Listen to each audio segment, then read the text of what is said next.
देश आजादी के जश्न में डूबा हुआ है, मगर सालों पहले देश को आजाद कराने के लिए हमारे स्वतंत्रता सेनानियों ने कितने त्याग किए, कितने बुरे वक्त का सामना किया, हम आज के समय में इसका अंदाजा भी नहीं लगा सकते। तो वही भारत के युवाओं के मन में आजादी की लौ जलाने वाले भारत माता के वीर सपूत चंद्रशेखर आजाद की कुछ यादें आज भी कानपुर की एक लाइब्रेरी में रखी हुई हैं, जहां टीवी9 की टीम पहुंची और जानने की कोशिश की कि आखिर शहीद चंद्रशेखर आजाद की इस टोपी से जुड़ी कहानी क्या है, वो वहां कैसे पहुंची।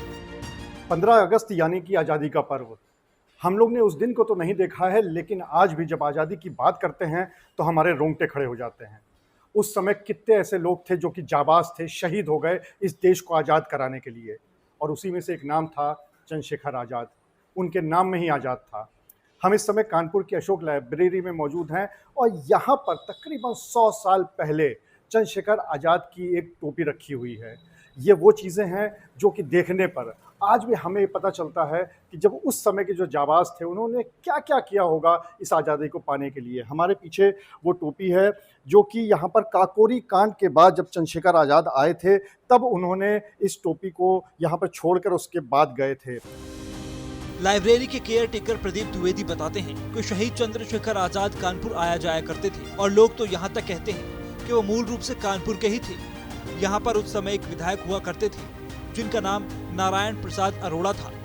उनके बेटों से आजाद की काफी अच्छी दोस्ती थी। काकोरी कांड के बाद आजाद उन्हीं के घर गए और अपनी परंपरागत टोपी उतारकर हैट पहनकर वहां से अंग्रेजों को चकमा देते हुए इलाहाबाद चले गए।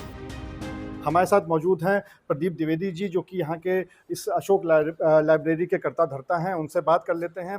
प्रदीप जी, इसकी क्या कहानी है इस पूरी टोपी की? देखिए, चंद्रशेखर आज़ाद जी कानपुर आते जाते रहते थे।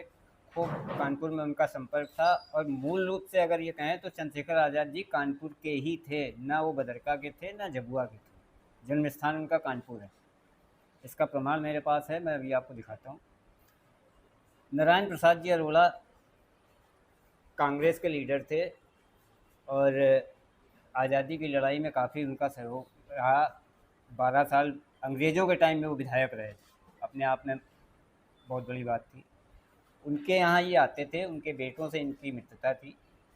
एक बार ये गंगा घाट कानपुर आए तो गंगा घाट से इनके पीछे पुलिस लगी हुई थी। ये तब की बात है जब वो काकोरी कांड हो चुका था, उसके बाद से आए थे यहाँ पर? उसके बाद शहीद होने के एक दिन पहले। अच्छा, शहीद होने के एक दिन पहले जी। तो नारायण प्रसाद जी के घर पे पटकापुर में रुके हुए। चारों तरफ से पुलिस और सीआईडी का पहरा था।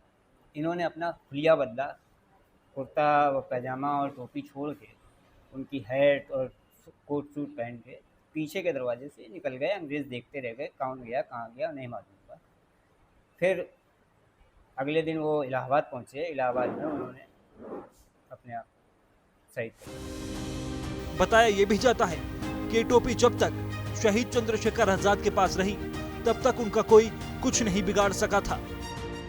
यहाँ पे अगर हम टोपी की बात करें तो क्या एक किंवदंती ये भी है कि ये उनके लिए बहुत ही लकी टोपी हुआ करती थी। जब तक ये उनके पास थी तब तक उनकी जान पर कोई भी आंच नहीं आई। ये हम कह सकते हैं कि इसको छोड़ने के बाद ही वो शहीद हो गए। और ये टोपी नारायण प्रसाद जी के परिवार में अभी तक रही। 2017 में उनके पोते डॉक्टर अरविंद अरोड़ा ने इसको ये कहते हुए कि अब हम इसकी देखभाल नहीं कर सकते, आप अपने यहाँ इसको संरक्षित करिए, और ये बॉक्स बना के दिया। तो तब से यहाँ पर ये टोपी है, इस बॉक्स में संरक्षित है। और यहाँ पर इस टोपी का जो इतिहास है वो भी आप देख सकते हैं। लिखा हुआ है कि सन 1925 की बात है, यानी तकरीबन 100 साल पुरानी ये बात है, जब ये काकोरी कांड के बाद चंद्रशेखर आज़ाद कानपुर आए थे, ट्रेन से आए थे, और जब यहाँ पर सीआईडी की भी उन पर तेज़ नज़र थी। और उसके बाद यहाँ पे साफ तौर पे लिखा हुआ है कि गंगा घाट स्टेशन पे उतरने के बाद अपना भेष बदलने के लिए अपनी खादी टोपी वो यहाँ पर जो उनके मित्र थे उनको दे गए थे और उनकी ही हैट पहन के गए थे। यानी कि जो चंद्रशेखर आज़ाद की जो हैट थी वो उन्होंने तब पहनी थी जब उन्होंने इस टोपी को यहाँ पे उतार दिया था। उसके बाद यहाँ पर अपने मित्र की हैट पहन के चले गए थे और उसके बाद फिर एक दिन बाद ही वो शहीद हो गए। ये सब वो नाम हैं जिन्होंने इस देश को आज़ाद कराया है। आज भी जब हम इसकी बात करते हैं तो हमारा गला भर आता है, क्योंकि आज की पीढ़ी जो इस आज़ादी को देख पा रही है उसका कारण यही सब जाबाज है। कैमरा में शारिक खान के साथ अनुराग अग्रवाल, TV9 कानपुर।